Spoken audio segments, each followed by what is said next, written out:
daawadayaal ku soo dhawaada falanqaynteennii tooska ayadaynu ku eegi jirnay alaaba horyaalka dalkaasi Spain ee La Liga. daawadayaal barnaamijka waxa idin la socodsiin doona anigoo Cabdilaahi Shiina. barnaamijka waxa igu martay oo garabkayga bidix taagan Shaciib Muuse Cumar oo kamid ah khabiirada sida dhow la shaqeeya Astaan Sports. barnaamijka daawadayaal waxaan si toos ah ugu eegi doonaa kulanka xiisaha badan ee caawa dhex maraya kooxaha Real Madrid iyo sidoo kale kooxda Valencia. Shaciib Muuse Cumar ku soo dhawow guud ahaan Astaan Sports iyo sidoo kale barnaamijka falanqaynta tooska aynu ku eegi doona kulanka xiisaha badan ee Real Madrid iyo Valencia. aad baan ugu dhawahay Cabdilaahi waad mahadsantahay. Shaciib guud ahaan sideen ka warqabno waxa ooda laga qaaday guud ahaan horyaaladii qaaradda Yurub kuwoodii ugu xiisaha badnaa. barnaamijka waxaan ku eegi doonaa kulanka xiisaha badan ee u dhaxeeya Valencia iyo sidoo kale Real Madrid. guud ahaan haddii aad naga siiso warbixin guud kulankan annaga iyo daawadayaasha. bismillaahir rahmaanir rahiim. Cabdilaahi aad baan mahadsantahay, waa su'aalo qurux badan. caawa ciyaar aad u weyn baa jirta, waxay u dhaxaysaa labada kooxood ee Real Madrid iyo waliba kooxda Valencia oo ku kala jira laba kaalmood oo aad u kala fog. kooxda Real Madrid waxay ku jirtaa kaalinta labaad, halka kooxda Valencia ay ku jirto kaalinta sideedaad. labadan kooxood waxay kala tartamayaan Real Madrid oo si fiican u garanaa xaaladeeda, waxay iyadoo u tartamaysaa inay kaalinta koobaad ee horyaalka ay qaadato, halka Valencia ay u tartamaysaa inay soo gasho kaalmaha booska Champions League loogu soo baxo. shanta ciyaarood u dambeeyay labada kooxood ay wada ciyaareen. Real Madrid ayaa inta badan ciyaartii u dambeysay 3-1 ku badisay, halka ciyaartii kalena ay barbar galeen. ciyaartii saddexaad oo 2-1 ku badisay kooxda Valencia. Real Madrid sidoo kale 2-2 ciyaartii afraad ku badisay, halka ciyaar shanaad kooxda Real Madrid ay 4-1 ku badisay. waxa kale oo jiray iyaduna ciyaartoy dhaawac kaga maqan labada kooxoodba. kooxda Real Madrid 5 ciyaartoy baa ka maqan, Carvajal baa kamida, Vasquez, Nacho, Mariano iyo Jovic. shanta ciyaartoy waxay toos uga maqan yihiin kooxda Real Madrid, halka Valencia oo kale hadana iyadana 4 ciyaartoy aad muhiim u ah ayaa kulanka ka maqan. waxa kamid ah ciyaartoy Garay, waxa kamid ah Besini, Gaya kamida, waxa kamid ah ciyaaryahan Paulista oo kamid ah difaacyada lafdhabarta kooxda Valencia. Shaciib saad ka dhawaajisay kooxda Valencia laba ciyaartoy oo difaaca dhexe ka ciyaara ayaa maqan. waa ciyaartoygii hore ee Real Madrid Garay iyo sidoo kale ciyaartoygii hore ee kooxda Arsenal Paulista. Gabriel Paulista maxay tan uga dhigantahay guud ahaanba Valencia يعني تشكيلada ay ku soo shirtigi karto ama ay ku soo bedeli karto labada ciyaartoy. bismillaahir rahmaanir rahiim. marka labada ciyaartoy waa laba ciyaartoy oo khabiir ah, waa laba ciyaartoy oo khadka difaaca dhexe waliba aad inta badan uga soo wada ciyaar jiray. waa mataano kooxda Valencia in badan ay ka soo wada shaqeynayaan laba Paulista in si fiican u garanayno ciyaartoy Arsenal oo soo ciyaaray oo ahaa. labada ciyaartoy maadaama ay ka maqan yihiin caawa difaacooda dhibaato badan bay dareemi doonaan, walow aynu xagga kale Real Madrid markaan eegno aan weerarkooda sidii awalba looga filan jiray aan ahayn kuwa saa u wanaagsan. 10 ciyaarood u dambeeyay goolal yani aan laga filinayn bay dhigeen, goolasha dheereeyeen aad u yaraayeen. haddana bal waxaan eegi doonaa caawa waxay leeyihiin labada koox. Shaciib guud ahaanba kulanka Real Madrid iyo Valencia ma sahlana, waa mid kamid ah kulamada ugu xiisaha badan leh. sideen ka warqabno Real Madrid oo lagu yaqaanay in goolal gaadhaya ka badan inay dhaliso. xilli ciyaareedkan waxaad moodaa in gabaabsi ku yimi oo goolashooda ay soo tashilmeen, waliba goolash weerarku ay dhalin jireen ay isdhimeen. waxaad ka dhawaajisay in 10kii kulan ee u dambeeyay Real Madrid weerarkeedu 10 gool wax ka yar ay dhaliyeen. maxay tani macallin Zidane iyo kooxdiisa caqabad ku keeni kartaa? Cabdilaahi Washaar aad u fiican weeyaan. horta ciyaartoyda Real Madrid ee xagga weerarka ku ciyaara runtii ma dhameystirna oo qaarkood baa dhaawac ku maqan ilaa iyo haddana chance lama helin. waxaa laga yaabaa in inta badan ay ku lamaan yihiin ciyaartoyga kooxda Junior Braziliga iyo Massimo Qura. garabka kale kolba nin baa soo gala, kol Bale baa soo gala, kol Hazard baa soo gala. kala dhinaanshaha ciyaartoyda Real Madrid ee dhaawaca ku kala maqan baa waxay sabab u noqotay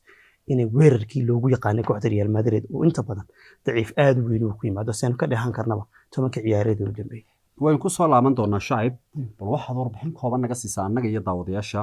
guud ahaan kulamada ay labadan kooxood wada ciyaareen, qaabka loo soo kala guuleystay,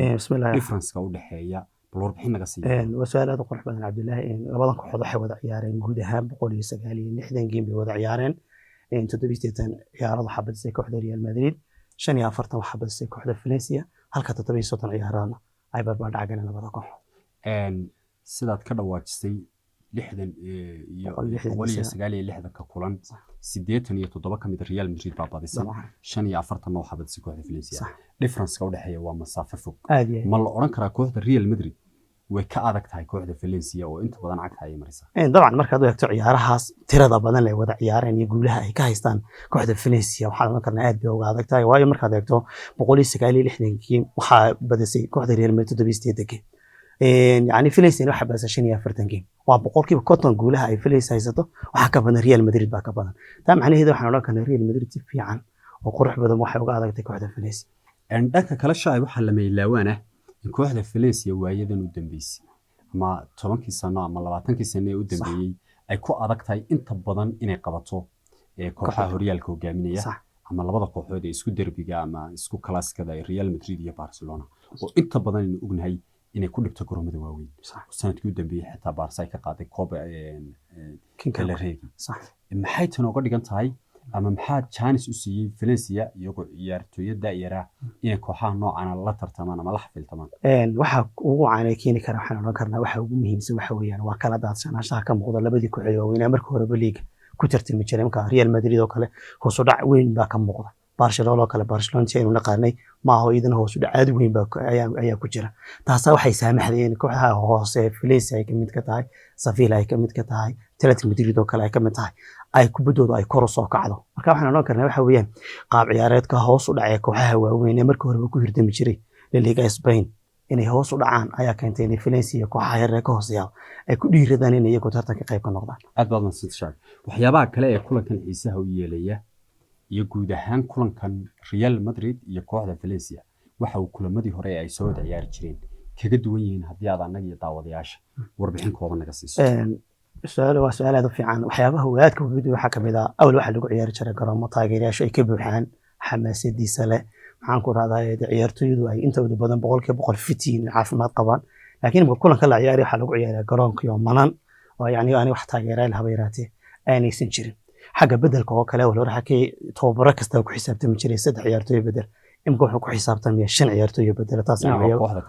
kooxda kale barkeedi marka waxaan oran karnaa waxyaabaha kaga duwan yihiin kulamadii hore taageerayaasha iyagu meesha ka maqan oo yani garoonka iyo banaana lagu ciyaarayada saameyntiisu leh marka waxyaabahaas kale waxyaabaha kulamadii hore kulankan kaga duwanaan ma oran karnaa Shacib tarbunada maqan ama garoonka bila jamaahiirtii wuxuu meesha ka saarayaa xamaasadii iyo dardartii ay ciyaarto lahayn dabcan way jirtaa oo imka ciyaaradan dib loogu soo noqday oo kale waxaad ka dareemaysaa inay qayb weyn taageerayaasha ay ku ahaayeen oo waxaad arkaysaa samiicadii garoonkii waaweynaya oo hore yaa qofka tacliiqa ama xiriiryaha qole laga maqli jiray in imka codad la geliyay si taraboonka iyo wadahayo oo kale taasina aad garan karto inay yani qayb 90% ciyaarta ka mid oo taraboonka ay maqan yihiin Shacib waxyaabaha kale ee xiisaha leh ee kulankani ay ku eegi doono waxa kamid ah macalinka kooxda Real Madrid Zinedine Zidane runtii waynu ogsoonahay 3 jeer oo isku xigta horyaalka Yurub qaaday isla markaana kooxda Real Madrid oo kala daadsan gaarsiiyay mustawa in oran karno waa koox aad loogu tashan karo guud ahaan kulankani muxuu macallin Zidane iyo kooxdiisa cadcadka ama Real Madrid uga dhigan yahay wuxuu uga dhigan yahay Cabdillah San Harabo oo soo sheegnay Real Madrid waxay ku tartamaysaa waa inay liiga ku guuleysato intaasna waxa farqa dhibcaha labada kooxood u dhaxeeya wada arkaysan aad uma kala badna Zidane ciyaartan inuu guuleysto waxay uga dhigan tahay inuu tartanku sii socon karo Barcelona wuxuu sii saari karo hadan hogaanka bila wareegay haddii la qabto iyada lafteeda Real Madrid ma quusan kartaa ma oran karnaa maadaama 5 dhibcood laga sareeyo waa in iska hanaysaa horyaalka dabcan way suuragal maadaama ciyaaro kala fara badan oo adag ay u harsan yihiin haddii Valencia caawa ay ka badiso Real Madrid Valencia waxay kor soo gaaraysaa kaalmaha sare championka loogu soo baxayo Real Madrid hadday badisana waxay hiigsanaysaa waa hogaanka marka wada garan kartaa culayska uu kulankan yeelanay dhanka kale Shacib sad ka hor qabno ciyaartooy badan oo aad hore uga soo dhawaajisay baa jira oo kulankan dhaawac ku seegay Real Madrid waxaad sidoo kale carabka ku dhufatay in weerarkeedu aad u liito Real Madrid waxaan ognahay kulamada u dambeeyay qasaaro badan bay la kulantay xagga horyaalka Spain marka laga hadlayo 5 kulan u dambeeyay 6 kulan u dambeeyay 3 kamid ah may guuleysan kulamada noocana ee ciyaar adag laga hortegayo oo weerarkeedu bilaa gool dhalin yahay sidee bay ku badbaadi kartaa macallin Zidane iyo kooxdiisa horta waxay ku badbaadi karaan ugu muhiimsan waxa weeyaan waa ciyaartooyga 10 tababarahaas uu soo xusho iyo qaab ciyaareedka iyagu ay la yimaadaan bay ku xirantaa maadaama ciyaarihii hore aan arka karno ay guul darooyin badan ama barbara ay la soo kulmayeen sida imka ciyaartu dambeysay oo kale yani aybar 3 year bay kaga badiyeen Toni Kroos oo khadxaba goolasho dhalinay qaab ciyaareedkaas oo kale imka haday sii joogtayaan waana miisanayna kooxda Valencia ka talaabsan kara runtii waxa xusud mudan kulanka aybar guusha ku raacday Real Madrid goolasha 3da waxa Real Madrid u dhaliyay 2 nin oo difaaca iyo sidoo kale nin khadxa ma oran karnaa Real Madrid hadii weerar lagu qaado difaaceeduna uu gadaal u noqdo Real Madrid waxay ku sugan tahay xaalad bilaa gool waa macquul markaad eegto qaab ciyaareedka kooxdaas ay imka ku socoto maadaama weerarkooda aan gool dhalin fiican laga haynin waa suuragal cadaadis fara badan baa fuulaya imka Sergio Ramos oo kale ciyaartoy dambe isaga dhaliyay Marcelo ciyaartoy dambe isaga dhaliyay Toni Kroos ciyaartoy dambe isaga dhaliyay waad garan kartaa halka kubaddu ka imanayso dad meenis macnaheedu weerarkooda hadii uu keeni waayo falcelin ka duwan ciyaar hore looga bartay culays weerar hadii fara badan uu ku dhaco gool dhalintooda meesha way ka baxaysaa waxyaabaha kale shaayb kulankan aan hoosta ka xariiqay waxa kamid inaan wax ka weydiiyo waxa tahay khabiir ciyaaraha daawanayay muddo 15 sano iyo wax ka badan ba runtii kulamada noocan oo kalena isha ku hayay khabiir ahaan intii aad kulamada noocan ee Real Madrid iyo Valencia dhexmaray kulankii kuugu xiisaha badnaa iyo waxyaabaha xiisaha u yeelay hadii aad nala wadaagto bismillaahir rahmaanir rahiim horta kulankii ugu dambeeyay daawado Valencia iyo Real Madrid wuxuu ahaa kulankii ugu dambeeyay ciyaartoy dambeysay afar gool ku dhamaanisay ee garoonka Valencia lagu ciyaariyay runtii inkastoo aniga xagga Real Madrid ahaan madan taageerahooda ahay ana culays badan xagga igu saameeyay oo aan si loo raxmadaan isaga daawado culays fara badan Real Madrid xagga Valencia ma aaminsan inuu kaga imanay waayo waa koox taariikh ahaan markaad eegtana yani kaada caawana waxa lagu ciyaariyaa garoonka yihiin Santiago Bernabeu oo lahaa yani diblis fara badan baa ku socda waxyaabaha kale ee kulankan xiisaha gaar ah u yeelay waxa kamid ah in macallin Zidane mar kale uu chance isla helay ciyaartooyadii ay soo kaceen walow kulankii dhawaa ee ciyaartooyada doori ka dhaawameen tashkiilad nooceeya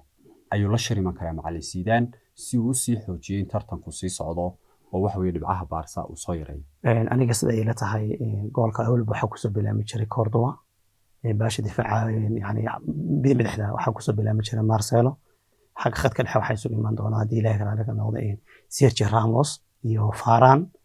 khadka intriga oo ka tuuga oo kale imka uu banaayahay ilaa hadda ciyaartoy bedelo fiican tashkiilada wali yani lagu mahay laakiin waan eegi doonaa Zidane keeno khadka dhaxan ciyaartoyda markii hore iman jiray baa imanaya oo Toni Kroos qayd u yahay xagga weerarka oo kale Benzema imanaya iyo Vasquez iyo waxaan jeedaa ciyaaryahanka Vinicius Junior baa imanaya baasha kale Gareth Bale waa suuragal inuu isaguna yimaado marka tashkiiladooda imka Daniel Carvajal ciyaartoyga bedel la baa la isku helay laakiin inta kale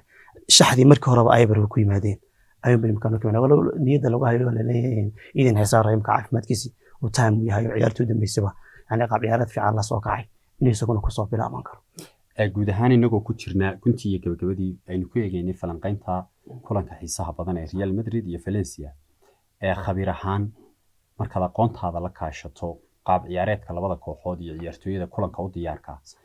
natiijo nooceeya ayaad aniga iyo daawadayaasha noo sheegi kartaa in kulanka aad ku saadaalin horta walaw kulanku kulan adag waa iska yahay kulan xamaasadiisa uu yahay kulan kaalmo lagu kala qaadanayo yahay yani ilamaha gool fara badan la iska dhalinayo ciyaarta natiijada aan saadaalinay waxay ku dhamaan doontaa 2 gool ay Real Madrid ku shaqo raacay doonto haddii aad daawadayaasha u carabowdo ciyaartooyada aad u rajeynayso inay goolalkan dhalinayaan ama aad saadaalin karto labada ciyaartooy aan isla goolasho oo dhalin karaan waxa weeyaan ciyaartooy Karim Benzema iyo waliba Sergio Ramos oo aan rajeynayno isaguna ciyaarta uu gool kala dhalin doono hadii la helo waa tahay waxay sugnaaba waa saadaashaada iyo kulanka xiisaha badan ee Real Madrid iyo kooxda Valencia daawadayaal inta waxaan ku soo gabagabeynaa falanqayntii aynu ku eegaynay kulanka xiisaha badan ee u dhaxeeya kooxaha Real Madrid iyo sidoo kale kooxda Valencia taasi oo noqonaysa isu soo laabashada kulankii labaad ee horyaalka dalka Spain ee La Liga barnaamijka xigeynta ku kulmi doono waa barbaarta Astana Sports iyo anigoo Cabdilaahi Shiino idinkaga tagaya isma dhaaf